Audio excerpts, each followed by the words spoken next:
कि मैं पार्टी का कार्यकर्ता हूँ, पार्टी का सांसद हूँ, पर सरकार देश की है। सबके काम जो होने लायक होते हैं सबके करता हूँ। मैंने काम में कभी पॉलिटिक्स नहीं किया। American president John F Kennedy ने कहा था कि American roads are not good because America is rich, but America is rich because American roads are good. आज हमारे देश में वर्ल्ड की सबसे अत्याधुनिक मशीनरी हमारे देश में है और मैं ये कह सकता हूँ कि हमारी रोड की क्वालिटी भी इंटरनेशनल स्टैंडर्ड की तुलना में कहीं कम नहीं है। हमने 7 वर्ल्ड रिकॉर्ड किए अभी और आपको आश्चर्य होगा हमने 5,000 करोड़ रुपए एक प्रोजेक्ट पर बचाए। आजकल लोग मेरे पास इस बात के लिए नहीं आते कि मेरी ज़मीन मत लो हाईवे में, लोग इसलिए आते कि मेरी छोटी ज़मीन बाकी ये भी ले लो। तो आप ऐसी कोई प्रॉब्लम नहीं है, प्रॉब्लम चलते ही रहते हैं। पर मैं अक्सर एक बात याद रखता हूँ कि there are some people who convert problems into opportunities and there are some people who convert opportunities into the problems. RSS किसी को पोलराइज नहीं करता। उपासना पद्धति अलग है पर मेजॉरिटी हम हिंदू हैं। मेरा कन्विक्शन, मेरी पार्टी, उसको भले भविष्य अच्छा हो या ना हो, पर I am with my conviction, मैं इसी में रहूँगा। पार्टी छोड़ने का सवाल ही नहीं उठता। और ये भी मैंने कहा था कि अगर ऐसा परिस्थिति रहेगी, हार होती रहेगी तो चलेगा, मैं वक्त आया तो कुएं में कूद जाऊंगा पर कांग्रेस में नहीं जाऊंगा। मेरे हिसाब से छत्तीसगढ़, मध्य प्रदेश और राजस्थान, इसमें हम 100% जीतेंगे और तेलंगाना में हमारी स्ट्रेंथ काफ़ी बढ़ेगी। और 2024 100% जीतेंगे। सही बताओ तो दिल्ली में सब घर पर आलू पराठा और पनीर यही ज़्यादा कॉमन होता है। हाँ। मुंबई जैसा फूड कहीं नहीं मिलता। Namaste, Jai Hind. Welcome to another edition of ANI Podcast with Smita Prakash. My guest today is a person many of you have been requesting for me to feature in this podcast, Nitin Gadkari. Nitin Gadkari is a minister in the Modi cabinet and has been called the super achiever and one of the best performers in the Modi cabinet by many newspapers and television channels. Nitin Gadkari, as Minister of Road Transport and Highways, has taken several initiatives which have improved infrastructure and connectivity in India. He's known for his proactive approach to governance and action-oriented work ethics. Always a delight to speak to for any journalist, Minister Nitin Gadkari on the podcast. Nitin ji, धन्यवाद आप हमारे podcast में आए। मैंने introduction में यही कहा कि जब से मैंने स्टार्ट किया है ना पॉडकास्ट, तब से one of the most popular people ना कि इनको बुलाइए, उनमें आपका नाम सबसे ऊंचा होता है। तो एवरीबडी वांट्स टू नो, क्योंकि आप हर चीज़ बोल जाते हैं, आप कुछ सरप्राइजिंग कह जाते हैं, आप कुछ मस्ती वाली बातें कर देते हैं, सीरियस डेटा होता है आप। तो जो भी सुन रहा होता है, चाहे जर्नलिस्ट हो चाहे लेमैन हो, सबको कुछ ना कुछ मिल जाता है आपके इंटरव्यू को सुन के। So thank you very much podcast में। Thank you. तो पहले तो मैं बताऊं कि एक आपका स्टेटमेंट था जो जब भी मैं वो देखती हूँ ना, आई burst out laughing.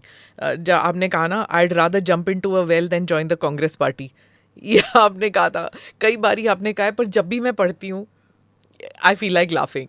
I think first time वो श्रीकांत जी ने कहा था ना कि right man in the wrong party. ऐसा उन्होंने कहा था तो मैंने उनको नम्रतापूर्वक कहा था कि मेरा कन्विक्शन, मेरी पार्टी, उसको भले भविष्य अच्छा हो या ना हो, पर I am with my conviction, मैं इसी में रहूँगा। पार्टी छोड़ने का सवाल ही नहीं उठता है, कितने भी चुनाव हारे या जीते। और ये भी मैंने कहा था कि अगर ऐसा परिस्थिति रहेगी, हार होती रहेगी तो चलेगा, मैं वक्त आया तो कुएं में कूद जाऊंगा पर कांग्रेस में नहीं जाऊंगा।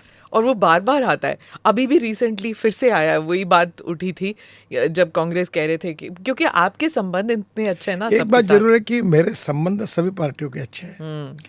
मुझे इस बात की बहुत खुशी है कि मेरे डिपार्टमेंट पर जब चर्चा हो रही थी तो उस दिन मैंने हमारे राज्य मंत्री जी को कहा था कि आप इसका जवाब दो, पर मुझे बाद में हमारे स्पीकर साहब का फ़ोन है, बिरला जी का, कि यहाँ सब लोग आपके बारे में इतनी तारीफ़ कर रहे हैं, अच्छा बोल रहे हैं, और आप सभागृह में नहीं है। तो मैंने कहा मैं तो नागपुर में हूँ। बोले आप ज़रूर आइए। फिर मैं तुरंत आया। 75 लोग अक्रॉस द पार्टी, सब लोगों ने, ऑल पार्टी के लोगों ने, हर व्यक्ति ने मुझे धन्यवाद दिया और मेरा अभिनंदन किया।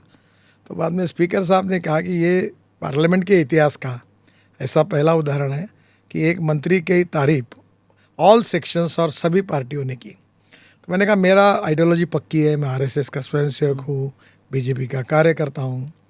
ये सब होने के बाद भी लोगों ने मुझे एक प्रकार से इतना अप्रिशिएट किया, इसके लिए मुझे बहुत खुशी हुई। पर इसका सबसे बड़ा कारण है कि मैं ये सोचता हूँ कि मैं पार्टी का कार्यकर्ता हूँ, पार्टी का सांसद हूँ, पर सरकार देश की है। और इसलिए मोदी जी ने भी कहा है कि सबका साथ, सबका विकास, सबका प्रयास। तो मैंने कहा मैं सबके काम जो होने लायक होते हैं सबके करता हूँ, मैंने काम में कभी पॉलिटिक्स नहीं किया। और यही बात बीजेपी ने हमें सिखाई गई है, और यही कि सबके साथ न्याय करना चाहिए, यही बात हमको मजबूती देती है। तो जब आप when you make the road, ज़रूरी नहीं कि सिर्फ वो बीजेपी में हो, बीजेपी वाले राज्य में हो, वो किसी भी राज्य में जा सकता है क्योंकि वो एक सेंट्रल प्लान देखिए, है। आपको 9 साल में मंत्री हूँ, जी।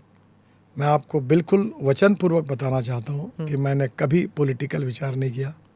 इस देश के राष्ट्रीय महामार्ग देश की एसेट है, और यहाँ से चलने वाली भारत की जनता हमारा परिवार है, उनको अच्छे रोड मिलने चाहिए, सस्टेनेबल डेवलपमेंट मिलनी चाहिए, और ये हमारा कर्तव्य है, और यही हमारे पॉलिटिक्स का उद्देश्य है। अब मैं एक इंटरव्यू देख रही थी अमेरिकी पत्रकार का, वो वैसे मुंबई के ही हैं, फरीद ज़कारिया, और वो कह रहे थे कि जैसे पहले होता था ना कि आप शंघाई में चले जाओ, होटल में आप कमरे खिड़की से बाहर देखो तो क्रेन ही क्रेन होते हैं, कंस्ट्रक्शन होता है, और फिर आप मुंबई आते हो तो कहीं एक क्रेन दिखाई दिया, बेंगलोर चले गए कहीं 2 क्रेन दिखाई दिया, लेकिन अब ऐसे होता है कि चारों ओर कंस्ट्रक्शन एक्टिविटी चल रही है। हाँ, इससे दिक्कत ज़रूर होती है लोगों को कि ट्रैफिक जैम हो जाते हैं शहर के बीचों बीच, लेकिन एक वाइब्रेंसी आ जाती है कि कंस्ट्रक्शन हो रहा है और सड़कें बन रही है, फ्लाईओवर्स बन रहे हैं, एक देयर अ एनर्जी, एक ऊर्जा आ जाती है उसमें।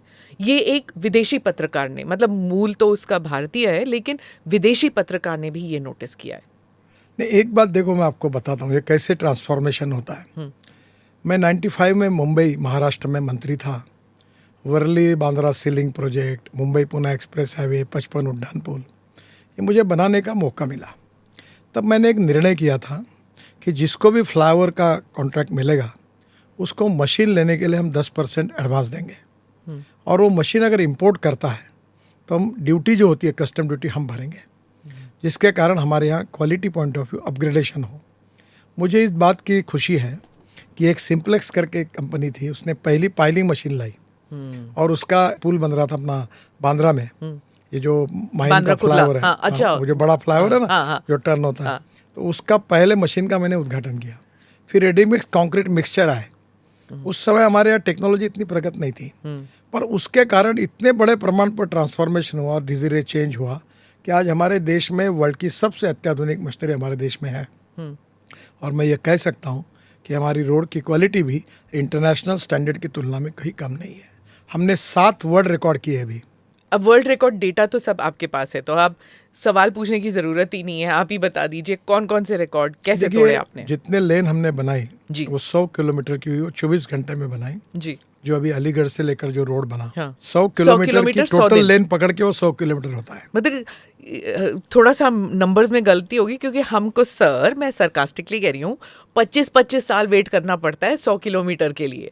नहीं, एक लेन को 1 किलोमीटर मानकर जो 6 किलोमीटर बनी तो उसका काउंट करते हुए वो 100 किलोमीटर का बना। फिर मुंबई वडोदरा में 2 रिकॉर्ड वर्ल्ड के हुए, फिर सोलापुर बीजापुर में वर्ल्ड रिकॉर्ड हुए। एक प्रकार से हमारे 7 वर्ल्ड रिकॉर्ड हुए हैं, और इसलिए हमारे कॉन्ट्रैक्टर्स, हमारे इंजीनियर्स, हमने नई नई टेक्नोलॉजी लाई है और बहुत अच्छा काम किया। और सबसे इम्पोर्टेंट चीज़ आपको बताता हूँ, हम लोग ये आसाम में अपने ब्रह्मपुत्रा पर, ये जो सोनवाल जी की कॉन्स्टिट्यूंसी है, माजुली आइलैंड, वहाँ ब्रिज बना रहे हैं। वो मैंने उनके चुनाव में क्या घोषणा की थी। जब मैं वापस आया तो 6000 करोड़ का ब्रिज था। हमने टेक्नोलॉजी बदली, नहीं, हमने मलेशिया से टेक्नोलॉजी वो स्वीकार की, अब हमारा ब्रिज 680 करोड़ में बन रहा है। जोजिला टनल 4 बार टेंडर हुई, 12,000 रुपये उसके एस्टिमेटेड कॉस्ट थी। हमने मेहनत की, नई टेक्नोलॉजी आई, काफ़ी लोगों को प्रोत्साहित किया, टेक्निकल फाइनेंशियल नॉर्म बदले, अब करीब 60-70% टनल पूरी हुई है। और आपको आश्चर्य होगा, हमने 5,000 करोड़ रुपए एक प्रोजेक्ट पर बचाए। तो टेक्नोलॉजी भी लाई, क्वालिटी के साथ कॉम्प्रोमाइज़ भी नहीं किया, कॉस्ट ऑफ कंस्ट्रक्शन को कम करने की कोशिश की, और क्वालिटी ऑफ कंस्ट्रक्शन हर समय इम्प्रूव करने की कोशिश की। अब पूर्वी भारत के बारे में बात करें, दिसंबर 2022 में आपने अनाउंस किया था 3 लाख करोड़ नॉर्थ ईस्ट के बॉर्डर एरियाज़। अब सब जानते हैं कि स्ट्रेटेजिक रीजंस की वजह से वहाँ पे जो रोड नेटवर्क है वो पहले ही बन जाना चाहिए था, नहीं बना, उसकी वजह से हमें बहुत कॉम्प्रोमाइज़ करने पड़े नॉर्थ ईस्ट में। तो ये जो वॉर फुटिंग पे जो वहाँ पर आप बना रहे हैं, सड़कें बना रहे हैं, बॉर्डर रोड्स बना रहे हैं, ये इसमें अर्जेंसी क्या चाइना की जो अग्रेसिव पॉलिसी है उसकी वजह से भी है? देखिए, पहली बात तो ऐसी है कि प्रधानमंत्री जी मोदी जी जब बने तो उन्होंने नॉर्थ ईस्ट के डेवलपमेंट के लिए हाईएस्ट प्रायोरिटी दी और हमने उसके लिए NHIDCL national highway road construction company खोली और जो पहाड़ी क्षेत्र पर जो पूरा काम था उनको दिया और अभी तक हम जो है करीब 1,10,000 करोड़ के काम पूरे कर सके। करीब 1 लाख करोड़ के काम प्रोसेस में है और 1 लाख करोड़ के काम होंगे। मैं आपको सिंपल बात बताऊं, मुझे कुछ बोलने की ज़रूरत नहीं। आप जो 7 सिस्टर्स है, 7 स्टेट्स है, किसी भी स्टेट के किसी भी अपोजिशन पार्टी से लेकर किसी को सवाल पूछो रोड के बारे में क्या हुआ, आपको जवाब मिल जाएगा। Seven Sisters, for those of our viewers who live outside of India who don't know the Seven Sisters, now we have 8, are the northeast region, the states of northeast India, and the 8th one, Sikkim, was joined in this to make it the 8 sisters now. जी sir, sorry, ये just for those अभी who don't know. इसमें सब जगह पर जी. इतने अच्छे tonnage road bridges, Brahmaputra पर तो हम कम से कम 7 ब्रिजेस बना रहे हैं, कुछ बन गए। यानी ब्रह्मपुत्रा ने डिवाइड किया है तो नेचुरली आज वहाँ इतना अच्छा काम हुआ है। जोगी धोपा में हम मल्टी मॉडल हब बना रहे हैं कि जहाँ रोड भी होगा, रेलवे भी होगी, हवाई जहाज भी होगा और वाटरवेज भी होगा। हाँ. तो एक प्रकार से बहुत बड़े प्रमाण पर नॉर्थ ईस्ट में डेवलपमेंट हुई इंफ्रास्ट्रक्चर की। तो वो हाईवे से लेके मैं कनेक्टिविटी एक बात लास्ट माइल। लोगों को अक्सर बताता हूं और मैंने अपने जीवन में ध्यान में रखी है। American president John F Kennedy ने कहा था कि American roads are not good because America is rich, but America is rich because American roads are good. Road से प्रॉस्पेरिटी आती है। Water, power, transport and communication होगा तो इंडस्ट्री आएगी, कैपिटल इन्वेस्टमेंट आएगी। जहाँ इंडस्ट्री कैपिटल इन्वेस्टमेंट आएगी वहाँ रोजगार तैयार होगा और जहाँ रोजगार तैयार होगा वहाँ गरीबी दूर होगी। तो हमारे देश में इंफ्रास्ट्रक्चर डेवलपमेंट ये हमारे विकास का सबसे अहम मुद्दा है और ये अंत्योदय से भी जुड़ा हुआ है। निश्चित रूप से, क्योंकि एग्रीकल्चर सेक्टर, ट्राइबल सेक्टर, जहाँ लोग एक प्रकार से सामाजिक, आर्थिक, शैक्षणिक दूसरे पिछड़े हुए हैं, वहाँ रोजगार निर्माण करना, वहाँ सस्टेनेबल डेवलपमेंट करना, वहाँ के लोगों को मुख्य प्रवाह में, विकास के प्रवाह में लेके आना, ये हमारा पहला कर्तव्य है। इसीलिए 120 एस्पिरेंट डिस्ट्रिक्ट्स और 500 ब्लॉक्स जो विशेष रूप से बैकवर्ड है सोशली, इकोनॉमिकली, एजुकेशनली, उसके ऊपर हमने विशेष ध्यान दिया है। जी, ये जो आपका जो 10 नेशनल हाईवे प्रोजेक्ट्स है, इसका क्यूमुलेटिव वैल्यू 8,000 करोड़ कुछ है। तो आपको जब ये सब आप रोड्स बना रहे हैं तो फंड्स की कोई प्रॉब्लम नहीं थी? हमेशा फंड्स करके कोई चीज़ नहीं होता है। मैं आपको सुधारता हूँ, भारतमाला 1 की बात कर रही है। हाँ हाँ, उसकी 8,000 नहीं 8 लाख करोड़ 8 लाख करोड़। ओके। और दूसरी बात, हाँ, मैं आपको बताना चाहता हूँ कि हमारा पैसा बजट बहुत अच्छा दिया है वित्त मंत्री जी ने, पर उसके साथ साथ हम रोड को मोनेटाइज करते हैं। हम 4 प्रकार के रोड बनाते हैं। एक EPC, जिसमें हम कॉन्ट्रैक्ट दे के रोड बनाते हैं और पूरा होने के बाद फिर उसको मोनेटाइज करते हैं 15 साल के लिए। दूसरा है BOT, जो हम रोड देते हैं वो डायरेक्ट पब्लिक प्राइवेट इन्वेस्टमेंट में पार्टी बनाती है, उसको टोल के लिए 10 साल, 12 साल, 15 साल उसके हिसाब से, टेंडर के हिसाब से समय देते हैं। तीसरा है हाइब्रिड एन्युटी, यानी उसमें 40% हम देते हैं, 60% वो लाते हैं। और चौथा है TOT और इनविट, 5वां। TOT और इनविट यानी क्या है कि हम रोड बनाकर फिर उसको बेच देते हैं। हमारा जो इनविट मॉडल है उसमें अभी मुंबई स्टॉक एक्सचेंज में हमने उसको लॉन्च किया और 10 दिन का टाइम था और पहले दिन हमारा बॉन्ड इशू 7 घंटे में 7 टाइम्स ओवर सब्सक्राइब हुआ। मैं गोवा में था, कार्यक्रम छोड़कर आया और वो बेल बजाकर मैंने उसको क्लोज़ किया। इतना पब्लिक का रिस्पांस मिला। हम छोटे छोटे लोगों को मैंने आह्वान किया था कि हम आपको 8.05% ब्याज देंगे साल भर और हर महीने में आपके अकाउंट में इंटरेस्ट जमा करेंगे। अब बैंक में तो 5.5 के ऊपर मिलता नहीं, तो नेचुरली लोगों ने पैसा दिया और इतना पैसा मिला कि मुझे नहीं लगता हमारे पास रोड कंस्ट्रक्शन के लिए कोई पैसे की कमी है। Sir, I think 8,000 crore was just the 10 highways, उसके बाद वो फीडर रूट्स है वो सब जोड़ के आता है ना? हमने भारतमाला 1 ओके, ये हमारा बड़ा प्रोजेक्ट था। हाँ, जो टोटल 34,000 किलोमीटर का था। उसमें 32 ग्रीन एक्सप्रेस हाईवे थे, एक्सिस कंट्रोल ग्रीन, यानी हम नई अलाइनमेंट तैयार की, पुराने रोड नहीं। हाँ, तो आप जैसे दिल्ली मुंबई है, पुराना रोड नहीं है, नया बना है। ऐसे ग्रीन अलाइनमेंट के किए, काफ़ी बड़े उसमें कामों की बड़ी लिस्ट है, मैं आपको दे के जाऊँगा। तो भारतमाला 1, अब भारतमाला 2 के लिए हम लोग वर्क कर रहे हैं। सर, मैं रोड सेफ्टी के ऊपर आती हूँ।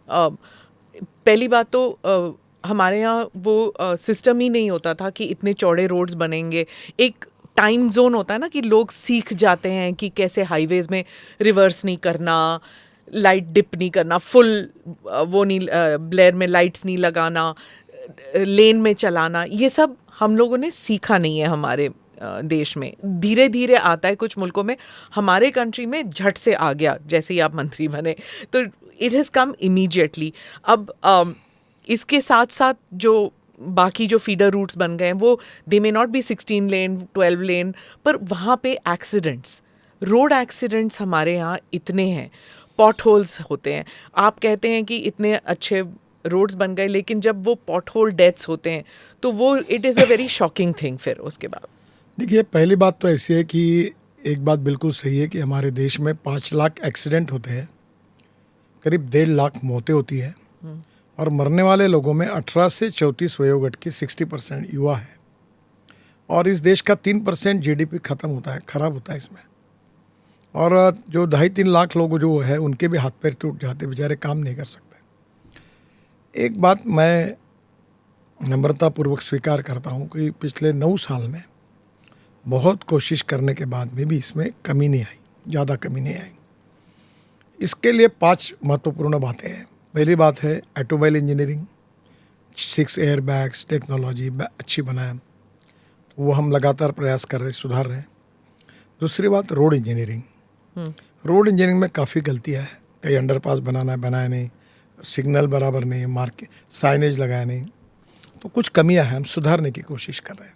फिर वो मतलब वो साइरस मिस्त्री उनका डेथ हुआ था, उससे पहले श्रीकांत जी जिसके बारे में हमने जिक्र किया, उनका भी road, so many people, Pilot Rajesh Pilot, इन सब का रोड एक्सीडेंट होता है एंड करियर्स तबाह हो जाते हैं. 10% of the world's road accidents are from India.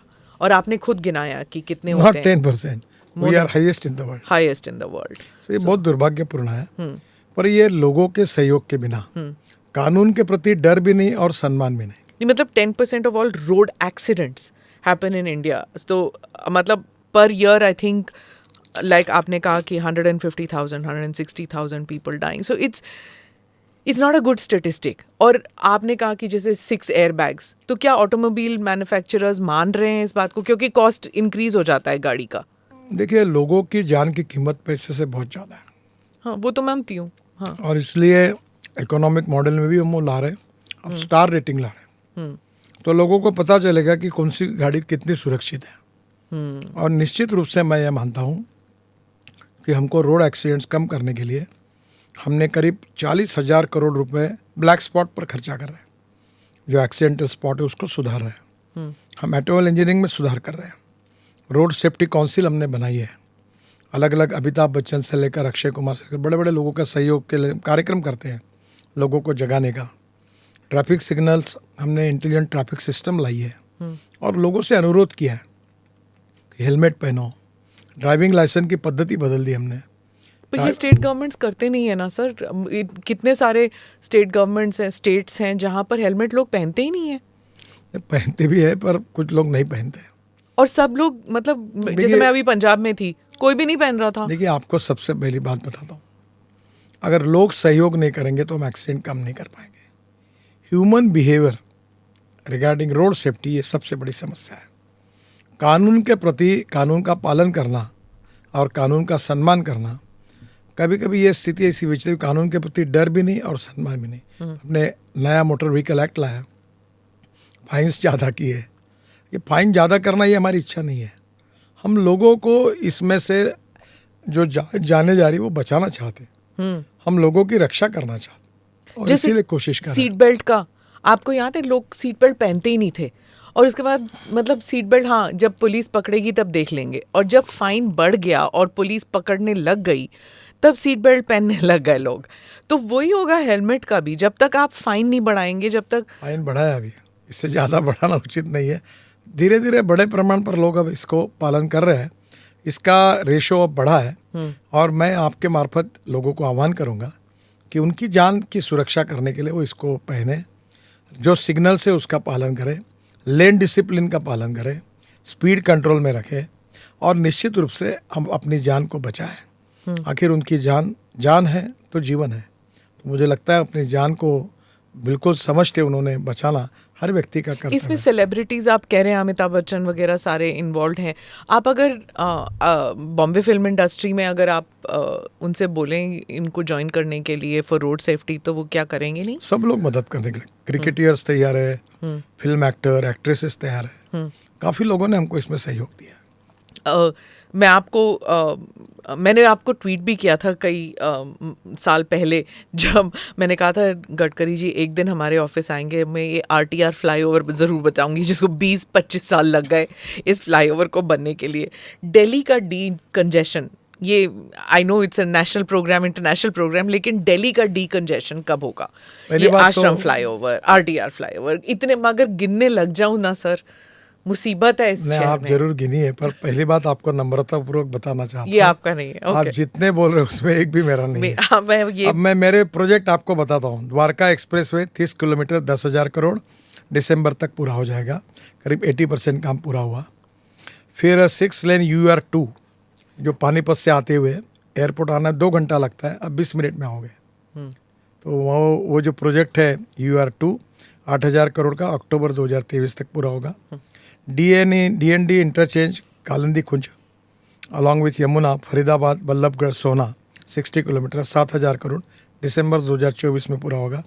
6 lane of Delhi Akshardham to intersection of eastern peripheral expressway 32 kilometre 3,500 crore, ये 2024 दिसंबर तक पूरा होगा। दिल्ली टू पानीपत 70 किलोमीटर 2,205 करोड़ का, ये अप्रैल 2023 में पूरा हो गया, 97% हो गया। 4 lane of Gohana to Sonipat 39 kilometre 2,000 crore, सितंबर 2023 73% पूरा हुआ।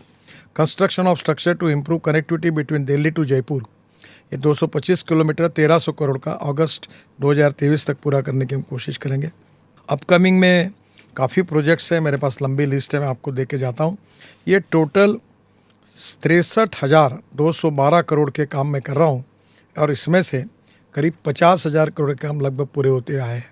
इसमें आपने बहुत सारे ऐसे गिने जो 2024 में होंगे, 2024 दिसंबर, बीच में तो वो चुनाव आ जाएंगे सर। नहीं, कोई फर्क, अभी ये जो 65,000 करोड़ की लिस्ट है, इसमें से लगभग एक काम शुरू होने का है, इंदिरा गांधी एयरपोर्ट टू जेवर एयरपोर्ट, ये शुरू होने का है।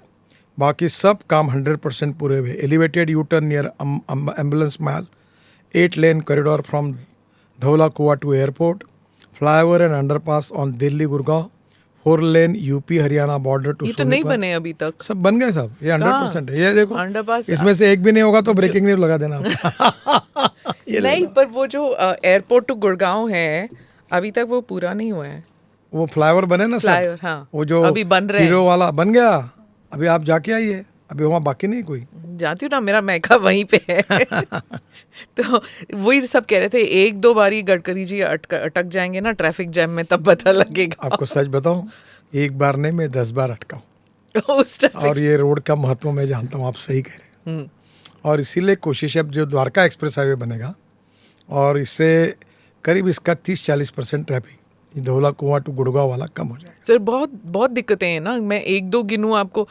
एम्बुलेंसेस फंस जाती हैं, अब there are so many diabetics, जैसे माय मदर ऑल्सो, मतलब साथ में इंसुलिन लेके चलना पड़ता है क्योंकि कुछ पता नहीं है, अगर हो जाएगा तो so you have to carry your injection with you, क्योंकि 1.5 घंटा 2 घंटा लग सकता है, 3 घंटे लग सकते हैं कभी कभी ट्रैफिक आप में। 1 आध साल ये सब- रुकिए, आपको 50% रिलीफ मिल जाएगा। स्कूल बसेस अटक जाती हैं। अभी नहीं अटकेगा, समय कम हो जाएगा। ओके, आप देखिए, दिल्ली से मेरठ 4.5 घंटे लगते थे, हाँ, अब 45 मिनट हो गया। दिसंबर तक दिल्ली से देहरादून 2 घंटे में होगा, हरिद्वार 1.5 घंटे में होगा, दिल्ली से अमृतसर 4 घंटे में होगा, कटरा 6 घंटे में होगा, जयपुर 2-2.25 घंटे में होगा, चंडीगढ़ 2.5 घंटे में होगा। लिख लो दिसंबर। दिल्ली शिमला गई थी मैं सर, और दिल्ली जयपुर भी किया, दैट इज फैब्यूलस। अभी दिल्ली चंडीगढ़ से हम लोग मनाली रोड बना रहे हैं, हाँ, उसमें 9 घंटे लगते थे, अब दिसंबर के बाद वो 3 घंटे में होगा। पर पता है क्या होता है सर, ये जो हिली एरियाज में जो रोड्स बने, ड्यूअल कैरेज वे बन गया सारा, पर क्या होता है कालका से ऊपर जब जाते हैं, ड्यूअल कैरेज वे तो बन गया, पर ज़रा सी बारिश आ जाती है तो वो पत्थर सारा नीचे ही आ जाता है, फिर वो सिंगल बन जाता है, पर लोग तो नहीं जानते ना कि वो अब आप सिंगल हो ये गया। चिंता मत करिए, हम सब टनल बना रहे हैं, 2 लाख करोड़ के टनल बना रहे हैं हम देश में। केवल जम्मू से श्रीनगर 18 टनल बना रहे, 14 बन गई। ये जो मनाली की बात कर रहा हूँ, ये पूरी टनल बनी है। जोजिला कारगिल के नीचे आशिया की सबसे बड़ी 11.2 किलोमीटर टनल बना रहे, जिसमें 5,000 करोड़ हमने बचाए। झेड़मोर टनल पूरी हो गई, और वहाँ से लद्दाख लेह से मनाली तक हम लोग और 4 टनल बना रहे। उसमें अटल टनल जो मनाली में बनी है, 3.5 घंटे रोहतांग पास जाना को लगता था, अब 8 मिनट में टनल होती। सर, इसमें टेक्नोलॉजी, जो आपने कहा कि टेक्नोलॉजी का बड़ा इस्तेमाल होता है, आपने जिक्र किया जो आपका जो पायलट प्रोजेक्ट था पुणे वाला, वो वाला, तो वहाँ से लेके यहाँ तक आने में टेक्नोलॉजी को आपने कैसे इंटीग्रेट किया इसमें सारा? देखो, हमने टेक्नोलॉजी में नहीं लिया और हम इको फ्रेंडली अप्रोच है। अभी लोहे का क्रैश बैरियर बनता था, हमने बाम्बू का बनाया, अप्रूव कर दिया।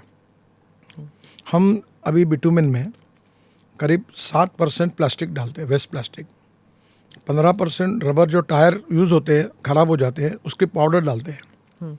अभी हम परली से बिटुमेन बना रहे हैं। वो लॉन्ग लास्टिंग है? हाँ बिल्कुल, सब प्रूवन है। अभी दिल्ली के ये UR2 में हमने दिल्ली का 25 लाख टन कचरा, जो 3 माउंटेन है कचरे के, वो 10-10 किलोमीटर कम हुए, हमने कचरा डाला। अहमदाबाद डोलेरो में 30 लाख टन फिर से बताइए कचरा कैसे किया? दिल्ली में गाजीपुर है, टेकरी है। हाँ जी। तो हमने ये UR2 जो बनाया, तो हमने जो एग्रीगेट यूज़ करने के बजाय कचरे को सेग्रीगेट किया। ओके। और वो कचरा 30 लाख टन कचरा डाला रोड में। हमने अहमदाबाद डोलेरो हाईवे में करीब 30 लाख टन कचरा डाला रोड के अंदर में। अब हम कचरे की पॉलिसी बना रहे हैं कि कचरे को हम रोड में यूज़ करेंगे। ओके। और वो चलेगा? 100% चलेगा। क्योंकि इतने सारे, देखिए आप एक बात याद रखना, हम कोई काम क्वालिटी के बिना नहीं करेंगे। Scientifically proven? 100%। सब बातों को प्रूव होने के बाद ही करेंगे।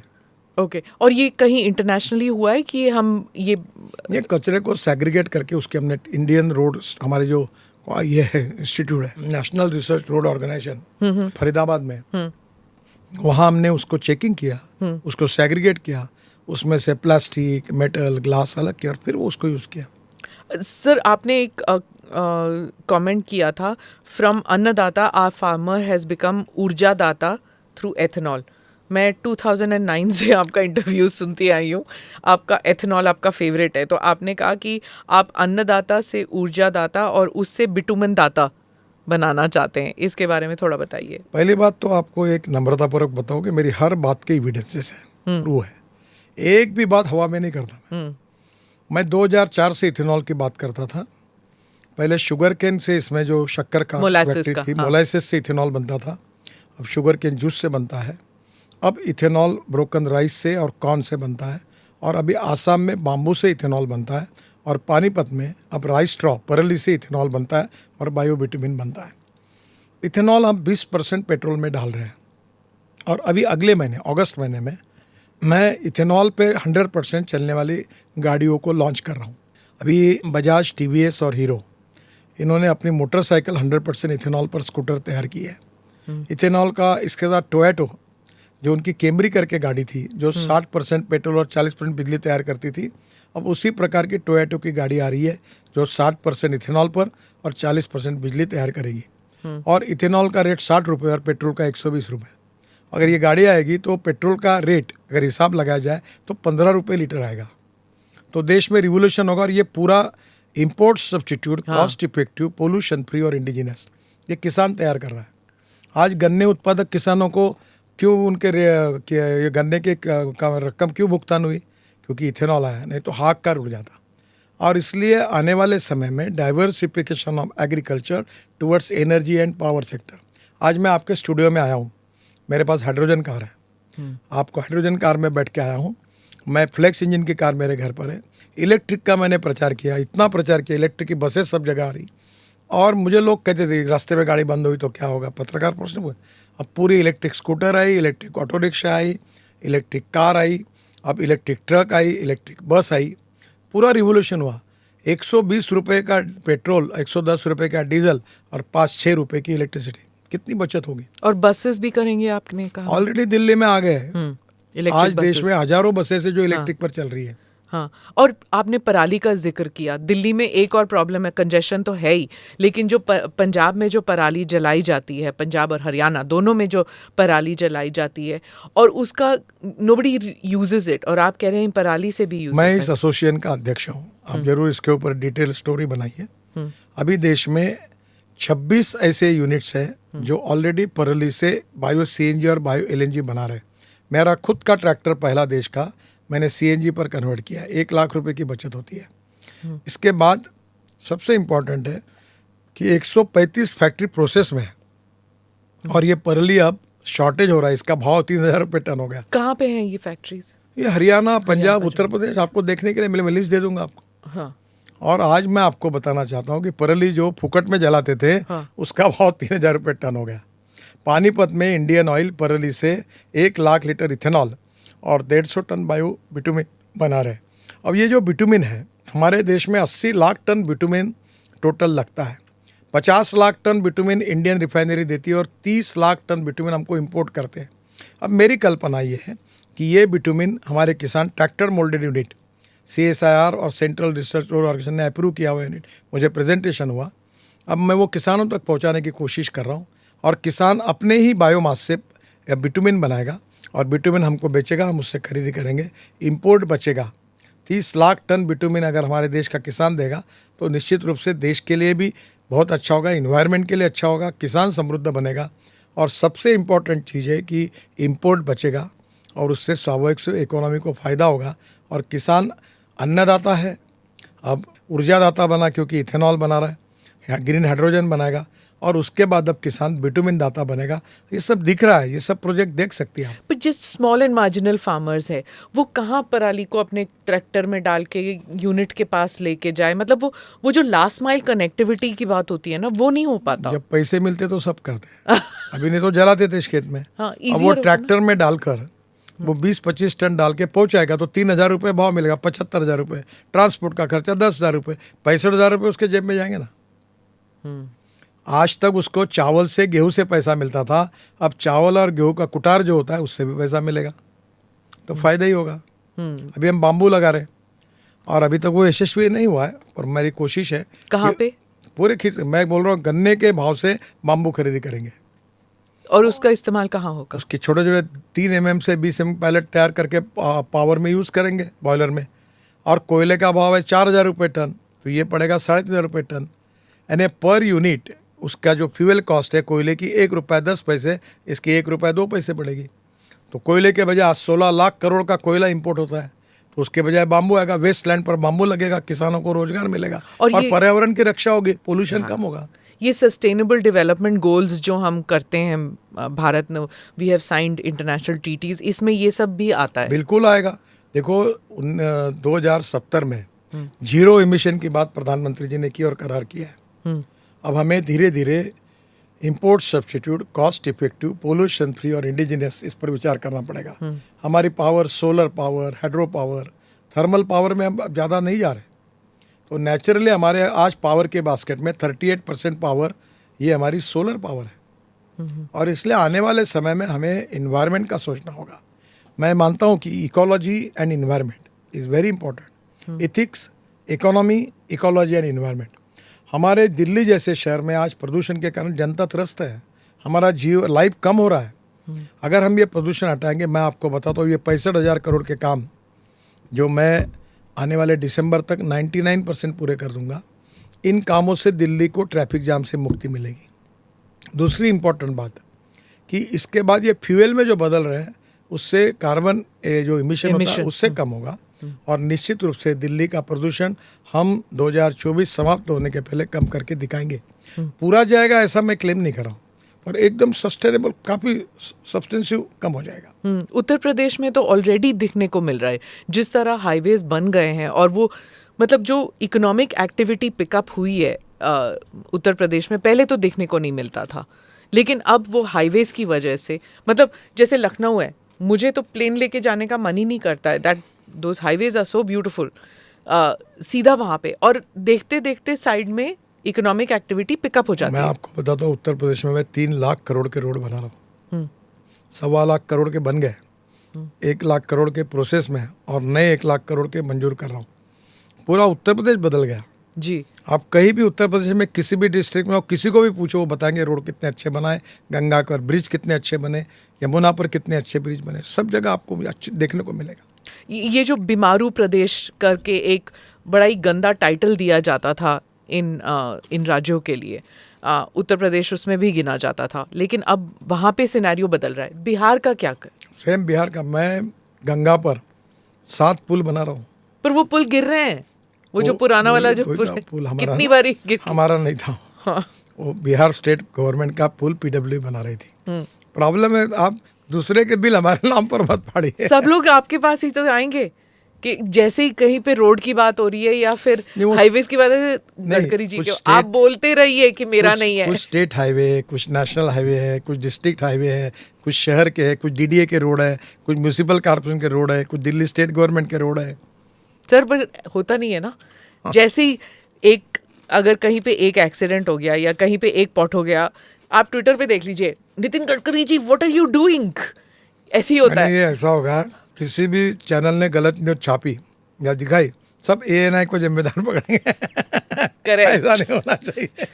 सर मेरे प्रोडक्शन टीम कह रही है 2 विषय उनके फेवरेट क्वेश्चंस हैं, एक तो इलेक्ट्रिक हाईवेज और दूसरा म्यूजिकल हॉर्न्स। आप दोनों पे बताइए मुझे।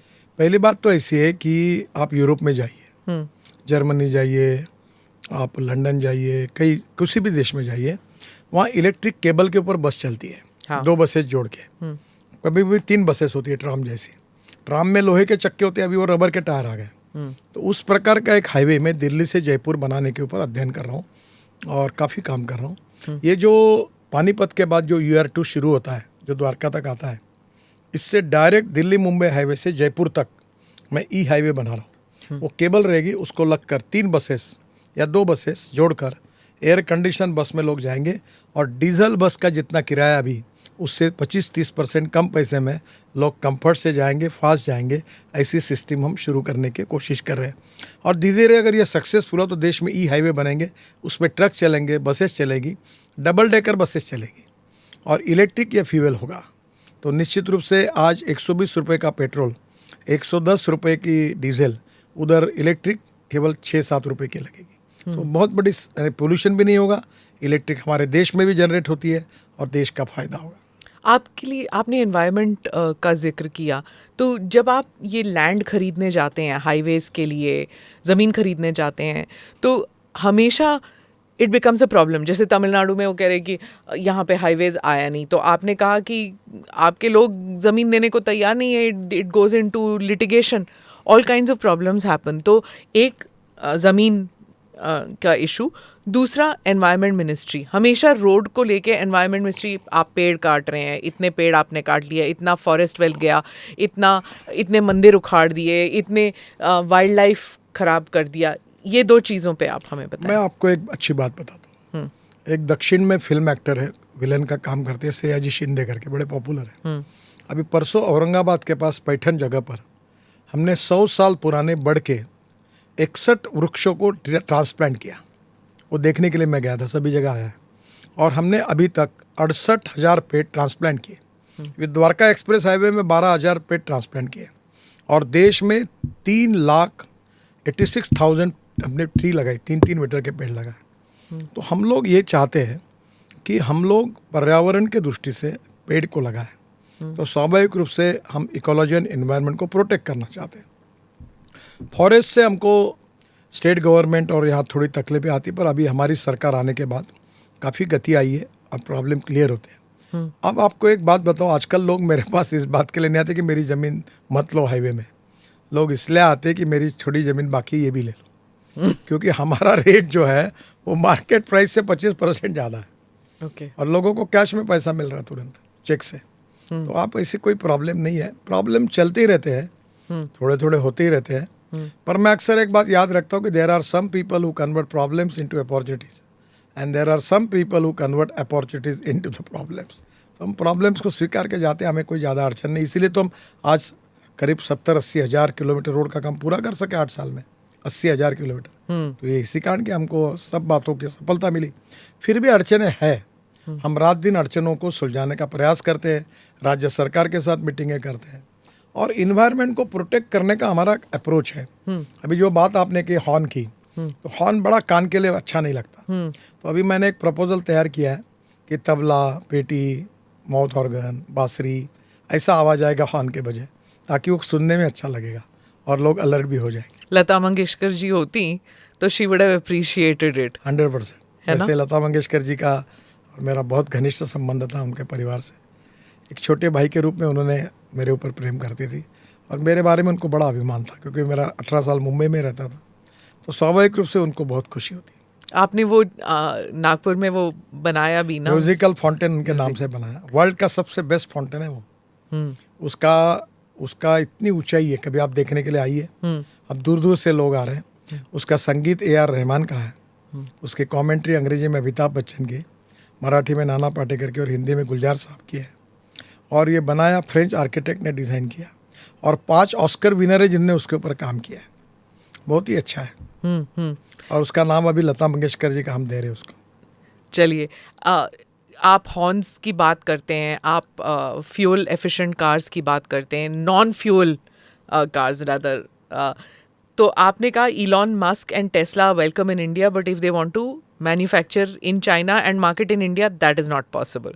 तो what is the scene with Tesla? उनका ऐसा कि वो आए हिंदुस्तान में, फैक्ट्री डाले, हम उनको सहयोग करेंगे। हमारे ऐसे जो जो नियम से कंसेशन है वो उनको मिलेंगे।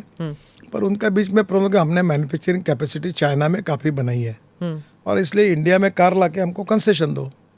तो हमारे यहाँ ये भाई आप यहाँ मैन्युफैक्चरिंग करोगे तो भी बेनिफिट मिलेगा, वहाँ बना के यहाँ कैसे मिल सकता है। इसलिए उनका स्वागत है, हम चाहते हैं कि वो इंडिया में आए। इंडिया, आपको सबसे अच्छी बात बताता हूँ, मैं ऑटोमोबाइल मैन्युफैक्चरिंग में वर्ल्ड में हम 4थे नंबर पे थे, अब हम 3रे नंबर पर आए और जापान 4थे नंबर पर गया।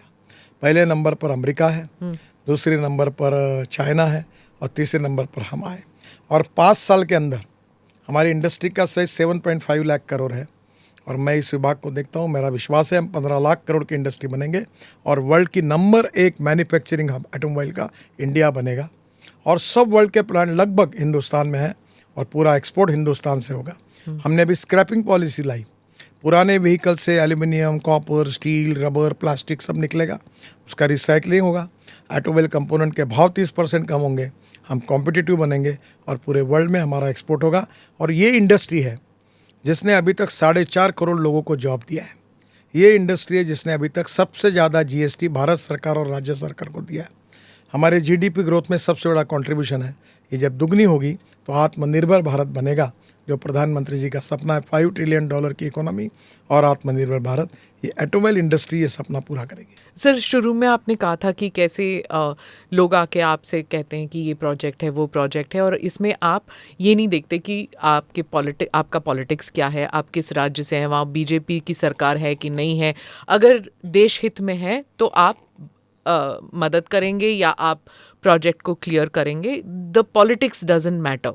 देखिए, पॉलिटिक्स को डेवलपमेंट के साथ मिक्सअप नहीं करना चाहिए। प्रधानमंत्री जी ने भी ये कहा है कि सबका साथ, सबका विश्वास, सबका विकास। और इसलिए एक रोड शुरू होता है, तो रोड अभी हमारा एक एक राज्य से जाता है, तो ये राज्य भाजपा का है और ये बाद में राज्य कांग्रेस का है, तो क्या रोड के काम मैं बंद करूँ? रोड भारत की जनता के लिए है और मैं केवल भाजपा का मंत्री नहीं हूँ, मैं भारत सरकार का मंत्री हूँ और इस देश के सब लोगों के लिए काम करना मेरा कर्तव्य है। जिन्होंने हमें वोट दिया उनका भी काम करें, जिन्होंने नहीं दिया उनका भी करेंगे, जो विरोध करेंगे उनका भी करेंगे। सही काम सबका होना चाहिए, यही भारतीय जनता पार्टी का संस्कार है और उसी के आधार पर हम काम करते हैं। पर क्या कोऑपरेशन मिलता है? जैसे अगर आप बंगाल में रोड बनाना चाहते हैं या तमिलनाडु में, जहाँ पे बंगाल में ममता दीदी की सरकार है, आप तमिलनाडु में बनाते हैं तो सब जगह मिलता है। मेरे पास पंजाब के मुख्यमंत्री आए थे परसों, हर मुख्यमंत्री आते हैं मेरे पास, मैं उनके साथ बैठता हूँ, मीटिंगें करता हूँ, प्रॉब्लम सॉल्व करता हूँ। ममता जी भी आती है, साउथ के भी सभी आते हैं, चीफ मिनिस्टर आते हैं, मंत्री आते हैं। अगर होता है तो उनको कहता हूँ ये काम आप करा दो और वो करते हैं। थोड़ा कभी देरी होती है, फॉलोअप करना पड़ता है, मीटिंगें होती है, हो जाता है। पर एक्चुअल ग्राउंड लेवल पर क्या BJP के कार्यकर्ता आपके पास नहीं आते कि क्यों कर रहे हो आप वहाँ पे काम, इलेक्शंस आने वाले हैं, मत कीजिए? उल्टा ऐसा होता है कि मैं जब बंगाल में काम करता हूँ तो हमारे कार्यकर्ता हमारी सरकार की उपलब्धि में उसको गिनाते हैं कि हमारी सरकार ने ये रोड बनाया, ये ब्रिज बनाया, ये फ्लाईओवर बनाया, तो इसका हमको फायदा ही होता है। जो काम हम मोदी जी के नेतृत्व में हमारी सरकार सब जगह कर रही है, उसका फायदा ही है। मैं थोड़ा सा पॉलिटिक्स की तरफ आ रही हूँ। आपने कहा था ये सिलेबस को लेके, कर्नाटका में जो सिलेबस को लेके बात चली थी कि सावरकर वो जो चैप्टर डिलीट किया था, तो उसमें कांग्रेस ने कहा कि गडकरी जी ऐसे कह रहे हैं क्योंकि अमित शाह जी और मोदी जो हैं वो they are not very favourable towards Gadkari ji. मतलब उसका उन्होंने दूसरा ही मतलब निकाल लिया था जब आपने सावरकर के बारे में। Why Savarkar so important for Maharashtrians? Not for Maharashtrian, for देश। हाँ जी। सावरकर ने जो कुर्बानी दी है, जो त्याग किया उनके परिवार ने, वो हिंदुस्तान के इतिहास में इतना बड़ा त्याग किसी परिवार ने नहीं किया। सावरकर ने अपना जीवन पूरी तरह देश के लिए समर्पित किया है, और इसलिए कई विचारों के बारे में मतभिन्नता हो सकती है, पर उनके त्याग, बलिदान, तपस्या के बारे में नहीं होता। जो कष्ट उन्होंने सहन किए, जो यातनाएं सहन की है, और आद्य क्रांतिकारक है, और निश्चित रूप में देश के लिए प्रेरणा का विषय बने हैं। और इसलिए ऐसे विषयों की राजनीति करना बहुत बुरी बात है। चाहे सावरकर जी हो, चाहे हेडगेवार जी हो। हेडगेवार जी तो एक समय हमारे विदर्भ के कांग्रेस के जनरल सेक्रेटरी थे। देखिए, हमारे देश में लोकतंत्र को यशस्वी करने के लिए हमको टॉलरेंस चाहिए। मतभिन्नता होना स्वाभाविक है, पर मनभेद नहीं होने चाहिए। मतभेद हो सकते हैं, और इसलिए यही अटल बिहारी वाजपेयी जी ने कहा था। और इसलिए सावरकर जी के बारे में जिस प्रकार का ये काम कर्नाटक के सरकार ने किया, बहुत ही गलत है और दुर्भाग्यपूर्ण है। जो कांग्रेस तो आप पर आरोप लगाती है, आप मतलब बीजेपी पर आरोप लगाती है कि tolerance for multiplicity of thoughts, values, ideas वो बीजेपी में है नहीं। वो एक ही सिस्टम लाना चाहती है, और पूरे देश में वही, चाहे भाषा की बात हो या फिर anything, they want one system. गलत बात है, ऐसा हम कहीं लाना नहीं चाहते। हमारी श्यामा प्रसाद मुखर्जी, दीनदयाल उपाध्याय, अटल जी, अडवाणी तक और आज मोदी तक यही परंपरा रही है कि सबका साथ, सबका विकास, सबका सम्मान, सबको साथ लेकर जाना। ये गलत प्रकार की बातें कही है। जिन लोगों ने इस देश में इमरजेंसी लाई और अपोजिशन पार्टी को 2 साल जेल में बंद रखा, वो क्या बात कर सकते हैं? हमारे व्यवहार में हमने कभी ऐसा काम नहीं किया और न करेंगे। और कांग्रेस पार्टी ये भी कहती है कि अगर बीजेपी 2024 में वापस आती है तो संविधान नाम की कोई चीज़ रहेगी ही नहीं। लेकिन आपने कहा कि संविधान जो है वो हमारे लिए गीता है। देखिए, संविधान हमारे लिए गीता है, हमारा विश्वास है, और ये बात पूरी तरह गलत है, और ये गलत अपप्रचार है। ये बहुत बार ऐसा अपप्रचार कुछ विपक्षी पार्टी की तरफ से होता है, पर हम संविधान का सम्मान रखते हैं, और निश्चित रूप से संविधान हमारे लिए आत्मा है, हमारे लिए गीता, बाइबल और कुरान जैसा है, और संविधान को बदलने का कोई सवाल ही नहीं उठता। आप शुरू से ही you were not shy about your RSS links. आप नागपुर के ही हैं और आरएसएस के कार्यकर्ता रहे हैं। आप में ज़रा भी झिझक नहीं होती आरएसएस को आपने शुरू से ही, you have not shied away from it कि मैं हूँ आरएसएस का कार्यकर्ता, आई रिप्रेजेंट आरएसएस। लेकिन कुछ लोग हैं जो कहते हैं कि आरएसएस की जो विचारधारा है वो बहुत ही पोलराइज्ड विचारधारा है। It is not accepting of other religions, other thought processes. नहीं, गलत बात है। आरएसएस किसी को पोलराइज नहीं करता। हिंदुत्व, हिंदू धर्म, हिंदू जीवन पद्धति और हिंदू शब्द के अनेक प्रकार के अर्थ लगाए जाते हैं। हमारे यहाँ सावरकर जी ने हिंदू शब्द की व्याख्या की थी, सिंधु नदी से लेकर अरबी समुद्र तक जो लोग हिंदुस्तान को अपनी मातृभूमि और पितृभूमि मानते हैं वो सब हिंदू है। संस्कृति सबकी एक चिरंतन पुरखे जिसके हिंदू है, विराट सागर समाज अपना हम सब इसके बिंदु है। हमारी बिल्कुल विचारधारा साफ है कि किसी की उपासना पद्धति अलग हो, कोई मस्जिद में जाएगा, कोई गुरुद्वारा में जाएगा, कोई चर्च में जाएगा, कोई और कहीं भी जा सकता है। उपासना पद्धति अलग है, पर मेजॉरिटी हम हिंदू है। हमारे मुसलमान जब बाहर जाते हैं तो उनको कहते हैं ये हिंदू मुसलमान है, इंडियन मुस्लिम है। तो इसका मतलब क्या वो हिंदू हो गए क्या? जो सबसे इम्पोर्टेंट चीज़ है, इन सब विषयों का, शब्दों का सही अर्थ निकाल कर समझना। हिंदू ये संकुचित शब्द नहीं है, हिंदू ये सर्वसमावेशक है। सहिष्णु, सहजता, सरलता और सर्वसमावेशकता, ये हिंदुत्व की परिभाषा है। जात, पंथ, धर्म, भाषा और सेक्स से ऊपर उठकर किसी प्रकार का डिस्क्रिमिनेशन हिंदुत्व नहीं मानता। और हिंदू ये जीवन पद्धति है। आज आप देखिए कि जैसे आप कहेंगे पत्रकारिता मेरा धर्म है, उसका मैं पालन करूँगी, यानी क्या है, धर्म का अर्थ कर्तव्य के साथ जुड़ा हुआ है। तो सुप्रीम कोर्ट का जजमेंट है और मुझे लगता है वो स्वयं स्पष्ट है। पर अब प्रॉब्लम यह है कि राजनीतिक स्वार्थ के लिए इन सब शब्दों को गलत मीनिंग देकर अपप्रचार करके लोगों में झगड़ा लगाने की कुछ लोग अपने स्वार्थ के लिए कोशिश करते हैं। वो नहीं होनी चाहिए और लोगों ने सही अर्थ में इसको समझना चाहिए। यही हमारी सबकी अपेक्षा है।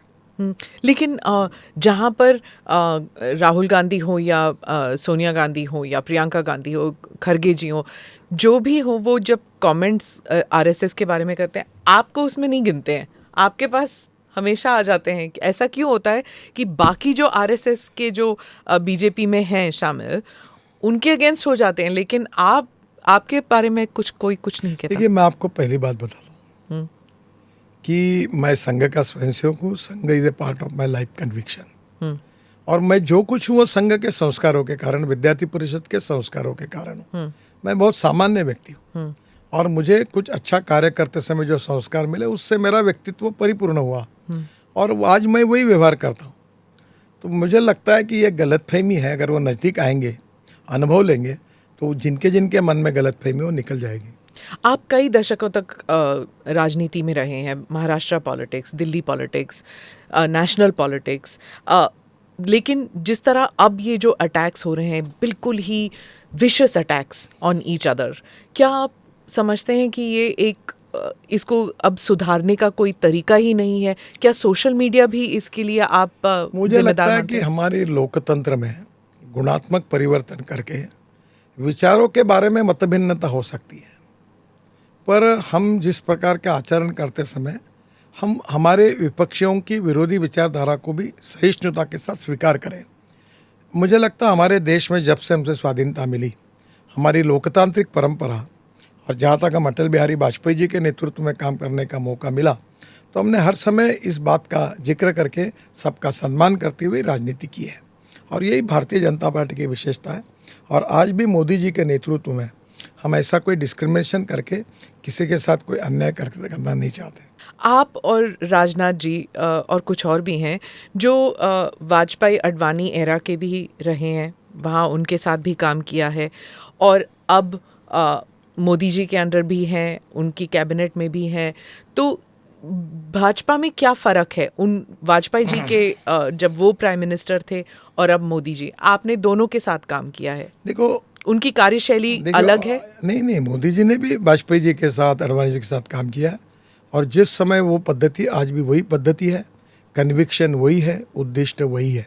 राष्ट्रवाद हमारा आत्मा है, गुड गवर्नेंस एंड डेवलपमेंट हमारा उद्दिष्ट है, और अंत्योदय, सामाजिक आर्थिक चिंतन, गरीब व्यक्ति के प्रति, ये हमारा उद्दिष्ट है, मिशन है। तो यही बात को लेकर हमारा गरीब कल्याण के कार्यक्रम, वही बात चल रही है। अब कुछ लोग अपने को अपने अपनी सुविधा से उसके अलग अलग अर्थ लगाते, पर जब कल थे वो आज है वो कल रहेंगे। हमारी विचारधारा वही है, और मोदी जी, अटल जी, अडवाणी जी, दीनदयाल उपाध्याय, श्यामा प्रसाद मुखर्जी, हम सब लोग एक ही दिशा से जा रहे हैं। क्या टेक्नोलॉजी का इस्तेमाल करना एक इनोवेशन है गवर्नेंस में आपके, मतलब मोदी जी के कैबिनेट में? ये बिल्कुल अच्छी बात है कि मोदी सरकार की विशेषता रही है कि लगातार हर चीज़ उन्होंने टेक्नोलॉजी ड्रिवन की है, डिजिटल सिस्टम को प्राधान्य दिया है और बेस्ट टेक्नोलॉजी को इनकरेज किया है। और इंफॉर्मेशन टेक्नोलॉजी और बायोटेक्नोलॉजी ये देश का भविष्य है। मैं अक्सर एक बात दोहराता हूँ कि innovation, entrepreneurship, science, technology, research, skill and successful practices, we name it as knowledge, and conversion of knowledge into wealth is the future. दूसरी बात मैं दोहराता हूँ जो संघ विचारधारा से जुड़ी हुई है कि no material is waste, no person is waste. It is depending upon the appropriate technology, it is depending upon the appropriate vision of the leadership that you can convert waste into wealth. तो हम इसी बात पर चलते आए हैं। Sir, आप इतनी बारी इलेक्शंस लड़ चुके हैं, लोकसभा, स्टेट, पर टेल मी समथिंग कि महाराष्ट्र की पॉलिटिक्स कभी, it used to be gentlemanly politics, सब लोग एक दूसरे से बात करते थे, कभी इतना विशस नहीं हुआ, इतना ख़राब नहीं हुआ, स्तर इतना गिरा नहीं जितना आजकल है। ऐसे क्यों हुआ? देखिए, आजकल तो मैं महाराष्ट्र से काफ़ी दूर हूँ, अब नागपुर से डायरेक्ट दिल्ली आता हूँ, ज़्यादा डिटेल मैं जानता नहीं हूँ, पर ओवरऑल मैं किसी को जिम्मेदार नहीं मानता। पर मुझे ये लगता है कि लोकतंत्र पर जिनका विश्वास है, जो लोकतंत्र को यशस्वी करना चाहते हैं, सब लोग मिलकर हम लोकतंत्र को क्वालिटेटिव बनाएं, गुणात्मक बनाएं और सामाजिक आर्थिक परिवर्तन के उद्दिष्टों को ध्यान में रखते हुए हम एक स्तर बनाकर सबने मिलकर राजनीति करना ही, इसमें ही लोकतंत्र का हित है, इसमें ही देश का हित है। हम वर्ल्ड की सबसे बड़ी डेमोक्रेसी है, मदर ऑफ डेमोक्रेसी, ऐसा हिंदुस्तान का वर्णन करते हैं। हम दुनिया के सामने अपने व्यवहार से एक आदर्श तैयार करें ताकि यशस्वी लोकतंत्र कैसा हो सकता है और यशस्वी लोकतंत्र में चाल चलन व्यवहार चरित्र कैसा हो सकता है। तो मुझे लगता है दुनिया हमारे तरफ अपेक्षा से देख रही है। ये किसी एक पार्टी का सवाल नहीं है, किसी दल का सवाल नहीं है। हम सब लोग मिलकर लोकतंत्र की गुणवत्ता, उसमें गुणात्मक परिवर्तन करके हम निश्चित रूप से बदल करने की कोशिश करें, हम सब लोग मिलकर, यही मेरी भावना है। फॉरेन मीडिया बहुत कहती है कि democracy is under threat, opposition भी कहती है कि under BJP, under Modi government democracy is under threat. मैंने कॉन्स्टिट्यूशन का जिक्र किया, लेकिन बहुत कमेंटेटर्स ऐसे हैं जो भारत से बाहर बैठ के कहते हैं कि भारत के जो इदारे हैं वो सब सबवर्ट किए गए हैं। चाहे आप सीबीआई की बात करिए, ईडी की बात करिए, सबको इस्तेमाल किया जाता है इलेक्शन जीतने के उद्देश्य से। मुझे नहीं ऐसा लगता। कोई भी व्यवस्था खड़ी होती है वो अपना काम उनके कानून के आधार पर करती है, और कानून में जब कोई लोग छपड़ते हैं तो वैसे आरोप लगाते हैं। हम बिल्कुल चाहते हैं कि हमारी कोई यंत्रणा का मिसयूज हम नहीं करते, ना करेंगे।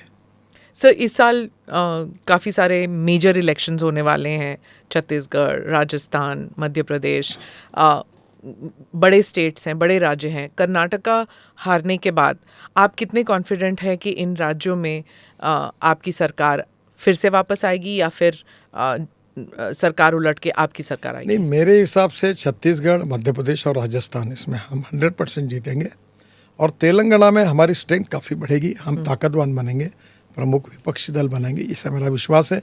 और अगर समय अच्छा आएगा तो हम वहाँ भी बहुत अच्छा लीड ले सकते हैं। और 2024 100% जीतेंगे।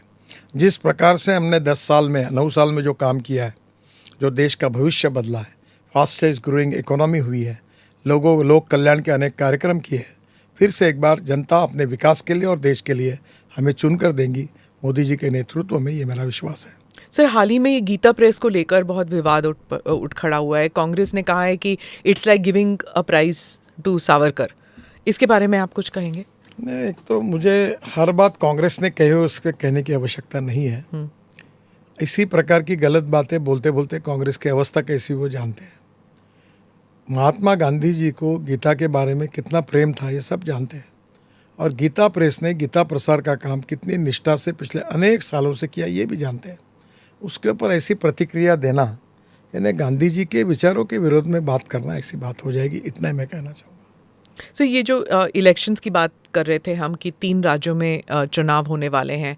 अभी कर्नाटका में आप चुनाव हारे, आपकी पार्टी, तो उसमें और उससे पहले भी जब जो भी चुनाव हारे हैं, प्रधानमंत्री ने भी कहा कि ये रेवड़ी कल्चर इज़ बैड और फ्रीबी कल्चर। अब फ्रीबीज और रेवड़ी से अगर इलेक्शन जीता जा सकता है तो क्या शॉर्ट टर्म के लिए आपकी पार्टी ऐसे नहीं करेगी? देखिए, एक बात समझ लीजिए, इस देश के डिस्कॉम करीब 18 लाख करोड़ से लॉस में है, और ऐसी प्रकार से बिजली मुफ्त देने की स्पर्धा रहेगी तो हमारा बिजली का क्षेत्र खत्म हो जाएगा। हमारे देश में इसी मिक्सी बांटना, इडली पात्र बांटना, इडली बांटना, ये बांटना, फुकट की चीज़ें सरकार के पैसे से बांटने से राजनीति नहीं होगी। हम रोजगार निर्माण करें, गरीबों को घर बना के दें, स्वच्छता करें, कचरा मुक्त देश बने, स्वच्छ भारत बनाए, हम नई इंडस्ट्री लाएं, लोगों को रोजगार क्रिएट करें। ये लॉन्ग टर्म, ये जो परमानेंट उपाय है जो देश के विकास के, वो करने चाहिए। चुनाव जीतने के लिए केवल ये रेवड़ी बांटने से देश का भी नुकसान होगा, आर्थिक स्थिति का भी नुकसान होगा और समाज का भी नुकसान होगा। अब जब फुकट में चीज़ कोई मिलती है तो लोगों का उसका महत्व नहीं होता। तो मुझे लगता है कि लोगों को जहाँ ज़रूरी होगी वहाँ ज़रूर उनको कंसेशन देना चाहिए, पर इस प्रकार की राजनीति चुनाव को देखकर जो हो रही है वो लोकतंत्र के लिए घातक है, अच्छी बात नहीं है। तो ये जो 3 चुनाव महत्वपूर्ण, 3 और 4 तेलंगाना भी है, तो इन चारों में आप सोचते हैं कि ये रेवड़ी वाली जो बात है ये फिर से नहीं उठने वाली? फ्रीबीज, किसने क्या करना चाहिए लोकतंत्र में उसका अधिकार है, पर लोग अब सुसंस्कृत बने, सुशिक्षित भी है और समझदार बने हुए। उनको समझ में है कि कैसे वोट देना, किसको देना, लॉन्ग टर्म देश का और राज्य का हित किस में है और कौन हमारे भविष्य को बदल सकता है। और पिछले 10 साल का हमारा जो अनुभव है, जो 75 साल हमारे स्वाधीनता को हुए हैं, कांग्रेस को 60 साल अवसर मिला। जो कांग्रेस 60 साल में जो कर नहीं सकी वो हमने 10 साल में करके दिखाया। इसी के आधार पर लोग हमें वोट देंगे और फिर से एक बार मोदी जी के नेतृत्व में हम जीतेंगे, यही मेरा विश्वास है। जी, थोड़ा सा आपकी पर्सनल लाइफ में आती हूँ। आपका जो वेट लॉस रेजीम, तो इसमें आपने मेरे को थोड़ा सा टिप्स देना है कि आप कैसा आपका रेजीम चलता है, डाइट का, एक्सरसाइज का, मेडिटेशन का, आप क्या करते हैं टू बी फिट। मैं ये कई सारे बीजेपी पॉलिटिशियन से पूछती हूँ क्योंकि fitness is become a major thing, yoga and things. तो देखिए, बताइए। पहली बात तो ऐसी कि मेरा पूरा लाइफ बहुत ही इनडिसिप्लिन था, पर अभी मैंने कोविड के बाद काफ़ी रेगुलराइज किया। रोज़ मैं 1.25 से 1.5 घंटा प्राणायाम करता हूँ, व्यायाम करता हूँ। मेरा वजन 135 किलो था, 85 किलो पर आया, 50 किलो वजन कम हुआ है। कितने साल लगे आपको ये कम? ये समझ लिए 11 के बाद। Okay. 2011 में मैंने ऑपरेशन किया था, 2010 में या 11 में। ये 12 साल में मेरा कम हुआ है। और एक बात जरूरी कि अब मेरा खाने में वगैरह भी काफ़ी नियमित है। पहले मेरे को कंट्रोल नहीं था। अब मैं 2 रोटी, थोड़ा सा चावल, सब्जी और सादा भोजन सुबह शाम करता हूँ और खाने में एकदम क्वांटिटी कम की है। और मुझे प्राणायाम से बहुत अच्छा फ़ायदा हुआ है। मेरा लाइफ बदल गया है और मुझे बहुत खुशी है कि अब मैं बहुत फिट हूँ। तो आप ये जो फिट इंडिया जो है, it has become a big thing. Modi ji जो हैं वो योगा दिवस वगैरह उसको बहुत प्रमोट करते हैं। आपने अपनी ज़िंदगी में जो ये किया है उससे कितना फ़ायदा हुआ है आपको लगता है? फ़ायदा ही फ़ायदा हुआ है। मेरी पूरी ज़िंदगी पूरी अनप्लान, इनडिसिप्लिन और खाने में कोई कंट्रोल नहीं था। कैसे हो सकता है? आरएसएस में रहे हैं आप, तो वहाँ पे तो एक्सरसाइज होती है, शाखाएं होती है। नहीं, फिर पर भी वो मेरा बहुत उस समय पर, अभी मैंने बहुत अच्छा लाइफ है, मैंने काफ़ी कंट्रोल किया। पहले मैं पूरी प्लेट की प्लेट खाली करता था अभी मैं बहुत। ये भी बीजेपी वालों के साथ बहुत है, खाने के शौकीन बहुत होते हैं ना। जेटली जी भी ऐसे ही थे, अरुण जेटली, उनके यहाँ भी पकवान पता नहीं कहाँ कहाँ से आता था। आपके घर में भी तो आता है नागपुर में, मतलब लोगों को खिलाते हैं आप? खिलाते भी, पर अब मैं सीमित खाता हूँ। पहले जैसे अमर्याद खाता था वैसे आज भी मेरी नियत में कमी नहीं आई है। पूरी और आमरस रोज रात को मैं नए नए व्यंजन खाने में इंटरेस्ट रखता हूँ, होटल में जाता हूँ, कभी अलग अलग चाइनीज मैं वेजिटेरियन हूँ। पर खाता सब हूँ, पर अब लिमिट है, कंट्रोल करके खाता हूँ। जब मैं पहली बार आपसे मिली थी, आप महाराष्ट्र से दिल्ली आए थे। मैं आपको कंपैरिजन करने में पूछूंगी कि दिल्ली का जो भोजन है, आपको इस दिल्ली के पकवान कौन से अच्छे लगते हैं? सही बताओ तो दिल्ली में सब घर पर आलू पराठा और पनीर, यही ज़्यादा कॉमन होता है। मुंबई जैसा फूड कहीं नहीं मिलता।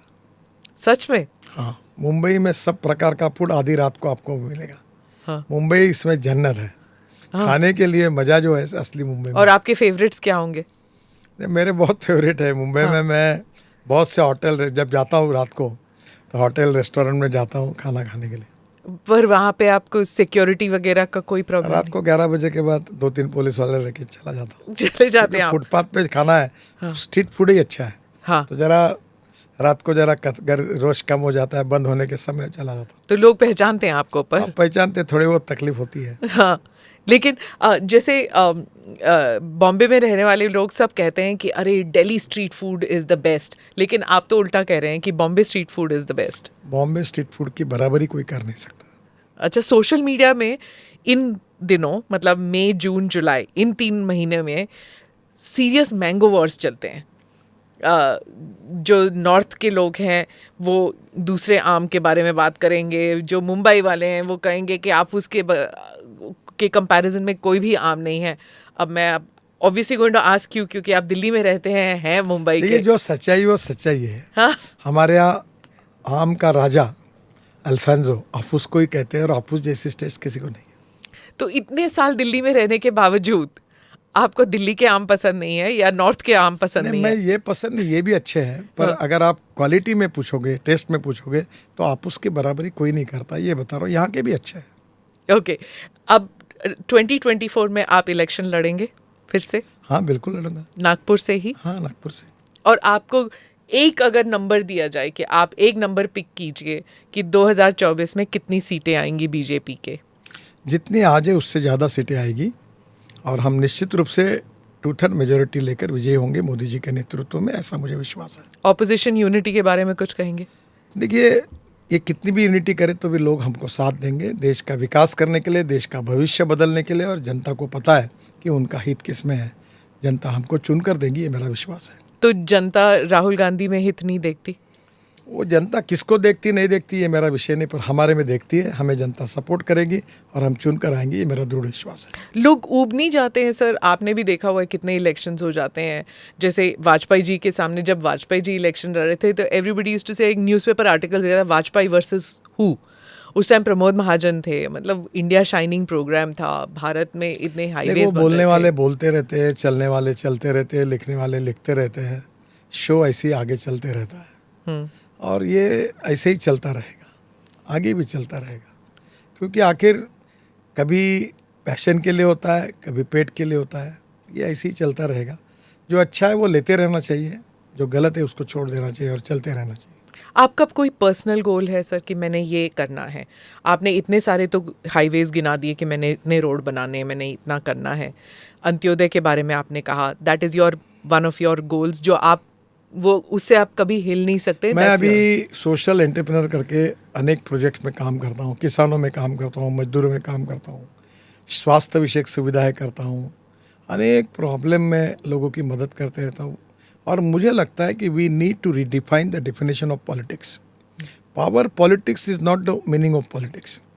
समाज कारण, राष्ट्र कारण और विकास कारण। राजनीति, लोकनीति और बृहत्तर राजनीति यानी सोशल वर्क है।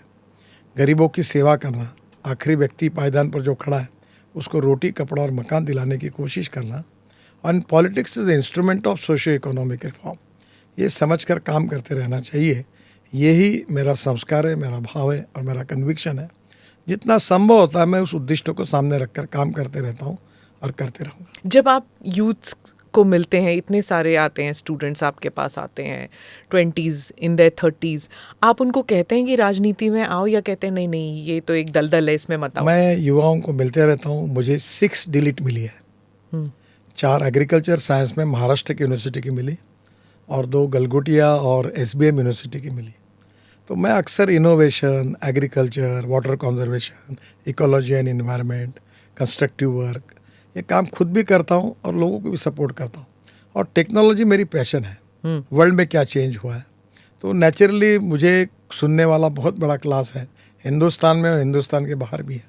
यूट्यूब पर वगैरह में बहुत पॉपुलर होता हूँ। कभी कभी 2 लाख 2.5 लाख मुझे पैसा महीने में मिलता है। वर्ल्ड में लोग सुनते हैं। बच्चों में ये सब बातें जो नए रिसर्च की होती है, इनोवेशन की, अच्छी लगती है। तो मैं युवाओं को मिलने में खुशी रहती है मुझे, ताकि वो देश का भविष्य है, उनके साथ बातचीत करने में मुझे बड़ा आनंद आता है। जब आप ट्रैवल करते हैं तो आपका फेवरेट डेस्टिनेशन कौन सा होता है? जब देश के बाहर जाना या देश में ही आप कोई पर्यटक स्थल ढूंढते हैं? मैं इतना चॉइस वाला नहीं हूँ। मैं तो चला जिधर चले रास्ता, मुझे क्या पता कहाँ मेरी मंजिल। न मेरे राजनीतिक जीवन में कोई ऐसा महत्वाकांक्षा है, न व्यक्तिगत जीवन में है। खाता पीता हूँ, खुशी से रहता हूँ, आनंद से चलता हूँ। वो बहुत that's a very important thing कि to be happy, to be in a state of mind where one is. अभी आपको एक बात, भूटान के प्रधानमंत्री जी ने बहुत अच्छी बात कही, डोमेस्टिक हैप्पी ह्यूमन इंडेक्स, सुखांक। तो मैं सोचता हूँ कि हर क्षेत्र में काम करने वाले व्यक्ति का सुखांक क्या है, क्या क्या चाहिए उसको। तो उसके आधार पर हम काम करके ऐसी व्यवस्था बनाएं कि हमारे सभी स्टेक होल्डर, हमारे समाज के सभी लोग सुखी, समृद्ध और संपन्न जीवन व्यतीत करें। और आप सिंपल लिविंग में भी विश्वास करते हैं। मैंने देखा था आप शॉपिंग के लिए चले गए थे अपने ग्रैंड डॉटर के लिए गिफ्ट लेने के लिए। हाँ, कॉमन मैन जैसा ही रहना चाहिए। मुझे खुशी होती है, रास्ते पर भेलपूरी खाते समय आनंद होता है। अभी मर्यादा आई है, पर मैं अक्सर कहता हूँ respect should not be demanded, it should be commanded. If you deserve for it you will get it. तो मुझे सादी रहना, लोगों में रहना अच्छा लगता है। अब सुरक्षा के कारण कुछ मर्यादा आती है, तो वो मेरी मर्यादा है, पर मैं छोटा आदमी, सामान्य व्यक्ति, दोस्त मित्रों के साथ ऐसे ही रहना चाहता हूँ। आई होप आप ऐसे ही रहें and more success and power to you. All the best. धन्यवाद। Thank you. नमस्कार। Thank you for watching or listening in to this edition of ANI Podcast with Smita Prakash. Do like or subscribe on whichever channel you have seen this or heard this. Namaste, Jai Hind.